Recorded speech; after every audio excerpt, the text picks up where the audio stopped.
Salut les amis, j'espère que vous allez bien. Bonne année, bonne santé. Bien évidemment, la santé, c'est ce qui est le plus important et vous le savez. J'espère en tout cas que vous avez passé de très bonnes fêtes, même si ça a été dans un contexte particulier cette année. En tout cas, j'espère que vous avez aussi réveillonné, que vous avez pu voir vos proches. C'est une nouvelle saison et une nouvelle année qui démarre sur Wrestling Football, avec bien évidemment cet lancement du premier show de la WWE Wrestling Football, bien évidemment, parce qu'il y a eu un show du 1er janvier qui avait lieu pour SmackDown. Bien évidemment, nous n'allons pas le débriefer, nous ne l'avons pas regardé, parce que bien sûr, il y avait les fêtes de fin d'année à ce moment-là. Mais en tout cas, c'est parti, voilà. Donc vous aurez Raw, vous aurez SmackDown, vous aurez NXT, vous aurez la All Elite Wrestling. Tout, vous aurez tout, pas sur le Zizi en tout cas, mais vous aurez tout sur toute la WWE et la fédération de Cody. Bon, d'ailleurs, ça me fait penser pour information que, ça vous le doutez bien, que j'ai une forte pensée pour quelqu'un, j'ai pas eu le temps de vous le dire, pour Brody Lee, qui nous a malheureusement quittés. C'était un monsieur qui était vraiment incroyable. Il est parti malheureusement trop vite. La All Elite Wrestling a offert un vrai hommage la semaine dernière. Après, la WWE a fait un hommage un peu plus minimaliste. Il y en a certains qui ont dit ouais, il n'y a pas les sons de cloche, machin. Bon, de toute façon, les gens qui ils ont envie de râler, ils râlent. Voilà, c'est un peu le mot un petit peu. Mais voilà, il y avait quand même quelque chose. En tout cas, moi, ce qui est certain, c'est que Brody Lee, Luke Harper, reste un lutteur au talent qui n'aura pas réussi à percer.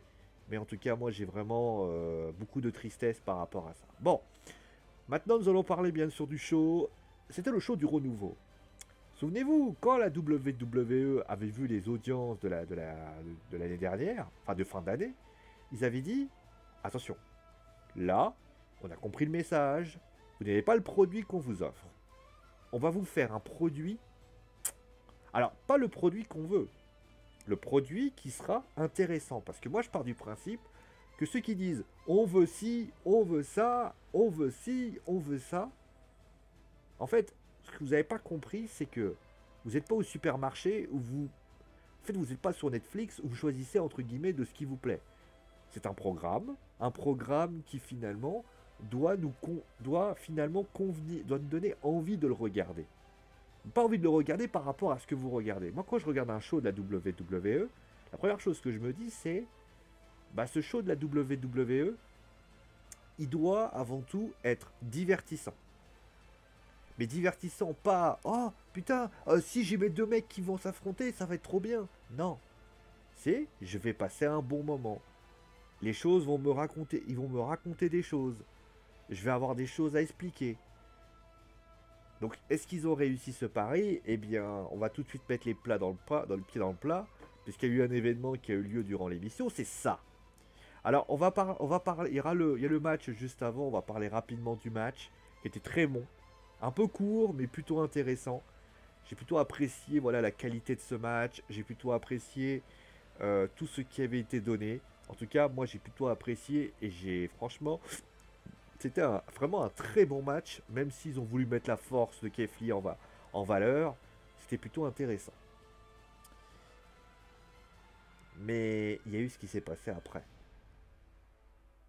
Et là, ça précise la discussion. Je vais pas répéter ce que je viens de dire durant 5 minutes, parce que vous avez peut-être pas envie de m'entendre radoter encore une fois. Enfin, 1 minute, 2 minutes. Je suis au regret de vous dire que quand vous voyez cette image, alors tous les fans de Goldberg, ils sont contents. Tous les fans oldies de la Attitude Era, de la WCW et ainsi de suite, de la Ruthless Aggression, vont dire ah ouais, c'est bien. Putain, Goldberg, quoi. Ah ouais, Goldberg, c'est trop bien, Goldberg. Oh ouais, putain, en plus, ça colle bien au thème de ce show. Ouais, d'accord. Mais moi, en fait, ce qui me gêne dans ce que je vois là, c'est. Alors, c'est trois choses. Première chose, la présence de Goldberg. Là, c'est. Alors, c'est. Pourquoi Goldberg? Est-ce que Keith Lee ne pouvait pas être en mesure de gérer le Royal Rumble? Dans une news, il est dit qu'il ne pouvait y avoir que Goldberg pour le Royal Rumble. Quand j'ai entendu ça, j'ai failli tomber de ma chaise. Toute l'année, vous avez des superstars qui passent, avec des lutteurs de toutes sortes, des lutteurs de toutes sortes, qui ont eu la chance de défier Drew McIntyre ou Roman Reigns ou Braun Strowman. Et ces lutteurs ont mérité finalement d'avoir cette ceinture. Ils les ont défendus avec qualité ou pas qualité, en tout cas ils l'ont fait. Moi la question que je me pose quand je vois Goldberg arriver, c'est quand tu vois des petits jeunes comme Keith Lee, comme par exemple quelqu'un comme Bobby Lashley, qui est même champion des États-Unis, mais admettons, comme Riddle, comme Randy Orton, comme Le Fiend, parce que Le Fiend, qu'on le veuille ou non, Bray Wyatt reste Bray Wyatt, avec ce qu'il est, avec ce qu'il dégage. On pense à Elias, qui a une qualité, alors ça, qui a perdu contre AJ Styles, ça aussi c'est quelque chose d'assez étonnant. On pense à, par exemple, à des lutteurs qui, comme AJ Styles, bon, AJ c'est particulier, mais on pense à tous ces superstars qui essayent finalement de se faire un nom et d'être finalement présents. Et tu prends Goldberg. Quelle image tu donnes en coulisses? C'est-à-dire qu'en coulisses, les gens qui bossent toute l'année, et attention, parce que je suis pas en train de faire Will Lesnar, moi, et les gens vont dire, oh, c'est vrai, c'est inadmissible. Goldberg, c'est quand même un truc de fou. Goldberg n'est plus, comment dire, n'est plus à la carte. C'est un lutteur has-been aujourd'hui. C'est un lutteur qui a fait des grandes choses par le passé. Aujourd'hui, il ne peut, enfin, il n'est plus à la carte. Aujourd'hui, bah, c'est cette nouvelle génération qui doit payer. Dans les années 2000, j'ai pas le souvenir que vous auriez vu. Alors certes, il y avait des matchs, il y avait Hulk Hogan qui venait, mais aux dernières nouvelles, je me souviens pas d'avoir vu Hulk Hogan demander des matchs de championnat, même s'il le faisait à une certaine époque. Mais il luttait encore, il luttait à temps plein. J'ai pas le souvenir d'avoir des légendes de l'époque à essayer de vouloir faire ci. Alors après, peut-être que je me trompe, mais moi, je n'ai jamais vu ça. Je n'ai jamais vu ça, et si je me suis trompé, bah, j'en suis le premier désolé. Tu vois, par exemple, moi, ce que j'aurais aimé... Alors, vous voyez, par exemple, tu veux vraiment être dans le thème. Tu veux vraiment être dans le thème. Prends Triple H. Tu prends Triple H, j'aurais peut-être été étonné, mais je me serais dit, bon, Triple H, future légende, ça pouvait être pas mal. Mais Goldberg, non. Goldberg, c'est un lutteur qui aujourd'hui vient quand il a envie de venir. Ça ne suffit pas. Et si au Royal Rumble il gagne, qu'est-ce qu'on fait? On va se coltiner une légende pendant 3 mois? Parce qu'il va s'accoltiner pendant WrestleMania, et ainsi de suite. Le buzz, encore une fois, je répète, hein, demandez à CD Projekt ce qu'ils pensent du buzz avec Cyberpunk, ils pourraient vous en parler. Le buzz, il faut pas que ce soit un mauvais buzz. Alors vous allez me dire, oui, mais les fans de Goldberg, ça va faire intéresser la WWE, etc. Sauf que la WWE, ce qui leur intéresse, ce qui nous intéresse, et ça, c'est ce qu'ils comprennent pas, la WWE, ce qui nous intéresse, c'est ce que vous proposez et ce que vous donnez comme intensité. Là, Goldberg, il va faire son petit truc, il a fait son speech. Moi, je peux vous garantir que Goldberg, il viendra pas toutes les semaines. Donc, il va falloir compenser par rapport à Drew McIntyre pour essayer de trouver qu'est-ce qu'il va faire. Là, il est parti dans un truc comme quoi les légendes ne sont pas respectées, à blablabli, à blablabla. Seriously? Je veux dire, à un moment donné, où est-ce que tu as entendu que Drew McIntyre ne respectait pas les légendes? Si c'est toi qui l'as inventé, bah désolé, hein. Mais moi je trouve ça pathétique. Encore une fois. C'est. Voilà, première chose. La deuxième chose, je viens de le citer. Une présence qui ne sera pas épisodique. Et puis le troisième point, ben. Pour moi, c'est clair, c'est. En fait, je l'ai dit, mais c'est la qualité des matchs. Ça va être Drew McIntyre qui va devoir porter la rencontre. Le match va durer pas longtemps. Et au final, on va pas essayer de plus hyper que ça. tu essaies de nous raconter des choses, mais tu les racontes mal en fait. Qu'une légende vienne et veulent défier McIntyre, pourquoi pas? Mais aux dernières nouvelles, tu essaies de faire de McIntyre un sort de heel pour essayer de d'avoir un côté la sympathie avec Goldberg. Ça marchera pas. Parce que le problème, c'est que McIntyre, il va parler comme ça. Mais McIntyre, il a jamais dit qu'il aimait pas les légendes. Ou est-ce que vous l'avez entendu dire qu'il aimait pas les légendes? Donc c'est une bêtise et c'est une débilité sans nom. Et j'ai envie de te dire, en termes de débilité, bah, c'est quelque chose qui va être préjudiciable pour la WWE parce que cette image, ben voilà, c'est la première image du premier show de Raw, c'est une image avec Goldberg. Alors certes, ça va donner des audiences, oui, alors sans doute, mais est-ce que tu as sincèrement besoin de Goldberg pour faire des audiences? Non. Il faut que, encore une fois, je le répète, il faut que le show soit plaisant à regarder. Voilà. Mais si avec ça, parce que vous avez sans doute autre chose, les New Day par exemple, c'était sympa, il y avait un côté DX au début, pourquoi pas? Pourquoi pas? Il y avait un côté DX, il y avait un côté sympathique par rapport à ça, et puis il y a le match. Le match est sympa. Le match est agréable. Le match donne quelque chose. Le match raconte quelque chose. Et pourquoi le Miz perd? Le Miz, encore une fois, je répète, je vais quand même expliquer, quoi, parce que je n'ai pas parlé la semaine dernière. Le Miz, on lui donne la mallette par voie administrative. D'ailleurs, ça a gueulé dans le sens où tout le monde s'est dit, c'est inadmissible, pourquoi on donne la ceinture au Miz, la mallette au Miz. Mais en fait, ce que vous n'avez pas compris, officiel de la WWE, c'est que, encore une fois, il y a les conséquences, mais t'expliques pas du tout les causes. Moi, j'aurais préféré que le Miz, Adam Pearce, il arrive. Il fait, c'est ça que tu veux? D'accord. Bah, je vais te donner un match. Un match contre, je sais pas, quelqu'un qui veut la mallette. Je sais pas, Otis. Une idée, voilà, Otis, pourquoi pas? On peut faire le retour d'Otis. Et si tu perds, c'est Otis qui revient Money in the Bank. Voilà, ça y est. Ou alors, on peut même imaginer un truc de fou. Le Miz contre John Morrison pour le Money in the Bank. Voilà, là ça raconte quelque chose. Là ça raconte quelque chose. Là ça dit quelque chose. Bah non, ça en fait pas. Non, tu te limites au minimum. Et en plus le Miz perd. Parce qu'en plus le Miz perd, donc encore une fois il est décribilisé. Donc voilà. Jason Riker, Elias. Le mec, AJ. Il est quoi? Il est face, il est heel, AJ. Il faut savoir. Elias, il était en plein push. Il était avec Jason Rikers. A priori, il y a une rivalité entre AJ et Jason Rikers. Enfin, avec Elias. Bah ouais, mais non, ça apporte rien. Encore une fois, le match est agréable, mais sans plus. En plus, Elias perd. Cette scène, par exemple. Comment vous dire? Cette scène est bonne. Cette scène est très bonne. Honnêtement, il y a... Alors, on va juste finir. Randy Orton, par exemple. Cette scène aussi est bonne. Donc, il y a quand même des belles choses.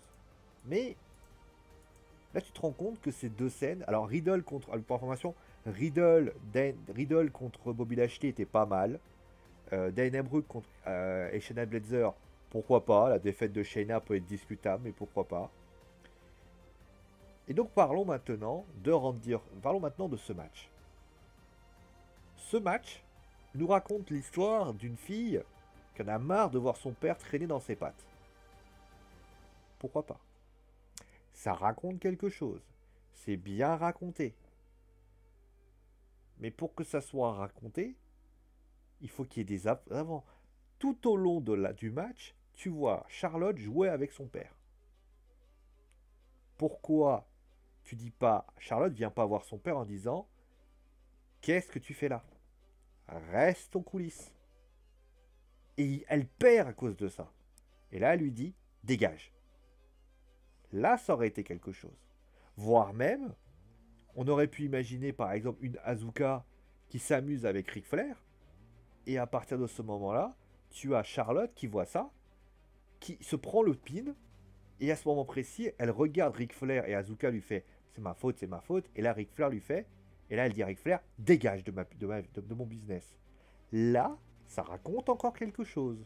Ça raconte le fait que tu distrais, tu dis, voilà. Et là, Asuka se serait sentie triste. Elle se serait dit putain, c'est à cause de moi qu'il y a un problème.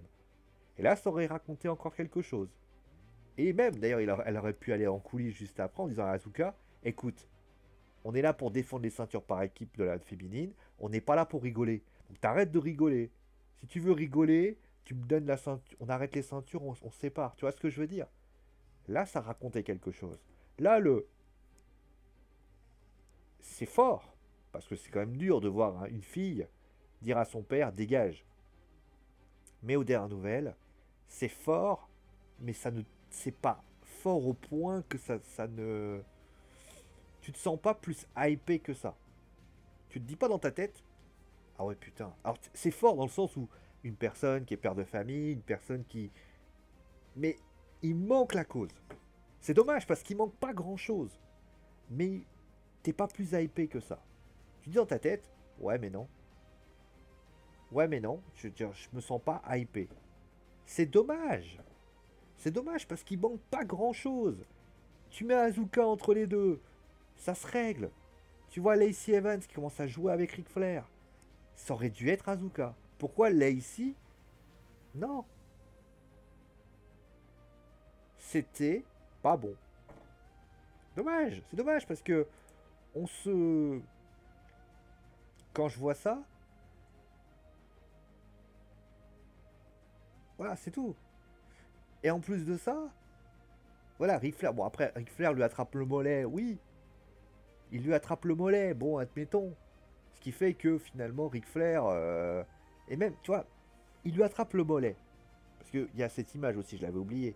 Et lui attrape le mollet, qui la distrait finalement. Moi, à la limite, pourquoi pas? Mais alors, va le jouer le coup à fond. Joue le coup à fond. Elle lui attrape le mollet. Elle lui attrape le mollet. Eh bien, en lui attrapant le mollet, accrochez-vous. En lui attrapant le mollet, eh bien, parce il va coacher la team Peyton Royce, Lacey Evans. Voilà. Mais va au fond. Mets pas un Ric Flair en train en train de partir en mode oh ma fille elle m'aime pas. Vous voyez? Il y a des milliards de solutions. Et là, ça se joue à rien. Il touche la jambe. Ok. Mais voilà, c'est tout. Ça apporte rien. C'est bien dommage. Il y a par exemple Randy Orton. Randy Orton, c'est un peu mieux. Randy Orton, le match contre Jeff Hardy, il est pas mal. Honnêtement, il est sympa. Mais je suis étonné. Étonné parce que avec Randy Orton, on ne sait plus où il donnait de la tête. Il était en rivalité avec Bray Wyatt. Et a priori, Bray Wyatt. Finalement, Bray Wyatt est parti. Alexa Bliss est parti. Donc il faut trouver du temps. Ils l'ont mis dans le Royal Rumble match. Pourquoi pas? Le problème, c'est que Bray Wyatt, aujourd'hui, il est en pause. Donc ils ont décidé de le faire redevenir Legend Killer pour compenser. Il y avait le Raw Legend, c'est tout à fait exact. Ben moi j'ai envie de dire, est-ce que Jeff Hardy est une légende? Oui, mais il ne l'est pas encore. Moi j'aurais préféré, tu veux que je te dise, que Randy Orton administre des RKO à toutes les légendes. Ça aurait été beau, ça aurait été fort, ça aurait donné quelque chose d'important. J'aurais préféré par exemple... Alors, il fait un peu ça dans le sens où il critique quelques superstars. Mais là, au lieu de critiquer, met des RKO légendes. Là, il va voir le Big Show, il va voir Mark Henry et il va voir Ric Flair. Pourquoi pas? Mais il met des RKO. Au lieu de ça, il fait défier Jeff Hardy parce qu'ils ont besoin de trouver du temps, ils ont besoin de trouver ça. C'est mal fait. C'est mal fait et ça donne un sentiment de brouillon. Et finalement, le show, si je peux me permettre, il est brouillon. Voilà, c'est terrible à dire. Les choix scénaristiques, il y a comme les goûts et les couleurs. T'aimes pas, ça c'est autre chose. Mais moi, de mon point de vue, le show, j'ai regardé le show. Je l'ai analysé, j'ai regardé le show. Là, comme on dit, il est un peu brûlant dans ma tête. Parce que je l'ai regardé il y a à peine. Il est terminé il y a 10 minutes. Enfin, même pas, il y a 20 minutes. Parce que je suis en train de faire le débrief depuis 20-25 minutes. Et, bah, en fait, si je fais la conclusion, c'est. Ouais, après. Ouais, ouais, oui, et. Vous voyez ce que je veux dire? C'est oui et. Oui et. En fait, oui. Voilà, ah, voilà. Oui et. Randy Orton, oui et. Goldberg, oui et. Je comprends pas pourquoi ça a été fait. Alors, on est au début, on va expliquer les choses, mais je vois pas où ça nous mène en fait. Si c'est ça, le renouveau de WWE Raw, bah, je suis inquiet. Hein. Parce que moi, aux dernières nouvelles, moi je m'attendais à un vrai renouveau. On allait avoir des nouvelles superstars, on allait trouver un nouveau souffle. C'est pas Goldberg le nouveau souffle. C'est pas une défaite contre Jeff Hardy, de Jeff Hardy contre Randy Orton qui est le nouveau souffle. C'est pas le fait que les New Day, le Miz, il perd encore. Vous voyez, il n'y a rien qu'à changer. On me dit que les choses ont changé. Très bien. Mais si les choses ont changé, j'aimerais que les choses changent dans le bon sens du terme. Parce que clairement, il n'y a pas d'image impactante. Il n'y a pas. Goldberg, c'est impactant parce que c'est surprenant. Et encore, quand tu vois ça, tu te dis oh putain. Vous voyez ce que je veux dire? Quand vous voyez Charlotte qui dit dégage à Ric Flair, tu te dis ouais, après, ouais, bah écoute, c'est chiant quoi. Mais c'est sans plus. Tu te dis oh la bâtarde, oh c'est pas gentil. Mais c'est tout. Et tout au long du show, il y avait des choses intéressantes. Alors, les matchs ne sont pas à jeter, il y a des choses plutôt intéressantes, mais j'ai ce sentiment qui restera toujours dans ma tête. Ben, qu'est-ce qu'on en a tiré de ce show? Qu'est-ce qu'on a comme enseignement? Goldberg est là, à tort ou à raison. Randy Orton a fait son Legend Killer.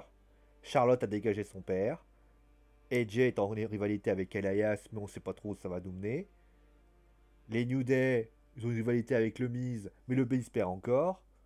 A priori, Shayna a été mis de côté avec Nia Jax. Ils veulent faire une rivalité avec Peyton Royce et Lacey Evans. Mais comme ça sera pas au Royal Rumble parce que bah, ça sera encore un peu plus loin, ça fait beaucoup de et en fait. Et même Asuka a été littéralement éclipsée. Et le titre féminin de Raw est éclipsé par le fait que tu as malheureusement cette ceinture par équipe qui est en train de vouloir être mise en avant. Mais au final, bah tu te dis, bah ouais. Et après, je sais que je suis chiant parce que certains vont me dire putain il était chiant en 2020, il va être chiant en 2021. Mais si vous me donnez pas des éléments pour moi je critique encore une fois je critique pas les shows par plaisir, c'est pas mon tu sais je me lève pas le matin en me disant oh, on va critiquer le show. Si tu veux que le show il soit bien, mets les ingrédients qu'il faut. Vous y êtes arrivé la WWE, il y a des fois où je me suis dit putain le show il est bon. Mais là ça apporte rien, ça ne donne rien, ça ne t'essayes pas de dire dans ta tête ah ouais c'est pas mal. Non, bah c'est un show banal. Il raconte des trucs, mais il raconte pas plus que ça. Et je rappelle, la WWE, vous êtes des bons pour raconter. Vous êtes des conteurs. Rappelez-vous d'une chose, voilà, c'est le mot. Vous êtes des conteurs. Vous prenez une histoire et vous la faites raconter. Et si elle est racontée comme il faut, je peux vous dire qu'on restera devant l'écran même si on n'aime pas. Et encore une fois, misez, et c'est un conseil que je donne à la WWE, même s'ils ne m'écouteront pas, misez sur des storylines 3 ou 4, travaillez-les, bossez-les, et vous allez voir que ça va passer. Je demande pas des trucs de fou. Encore une fois, les gens ils disent ouais mais tu veux des storylines de ouf. Non, je veux de la cohérence. Quand tu passes de Randy Orton affrontant le Fiend et Alexa Bliss à Legend Killer, non. Les gens sont là, oh bon on va faire de Randy Orton à Legend Killer. Non. Moi, j'aurais préféré, par exemple, qu'il attaque le Boogeyman, qu'il essaie de le cramer, et ben ça aurait été bon. Tu mets pas Goldberg, alors que Drew McIntyre, il y a des tonnes de lutteurs, je les ai cités, qui ont envie de pas percer. Et nous sort pas l'argument, ben pour moi c'est le seul qui était disponible. Non, Goldberg n'est pas un lutteur actuel. C'est un Hall of Famer. Putain. Bon voilà, on va s'arrêter là pour aujourd'hui. Bon, dites-moi ce que vous avez pensé du show en tout cas. Peut-être que je suis trop dur, hein, peut-être aussi. Mais en tout cas, voilà, la réalité elle est là. Merci à vous tous d'avoir suivi l'émission, portez-vous bien et ciao les amis.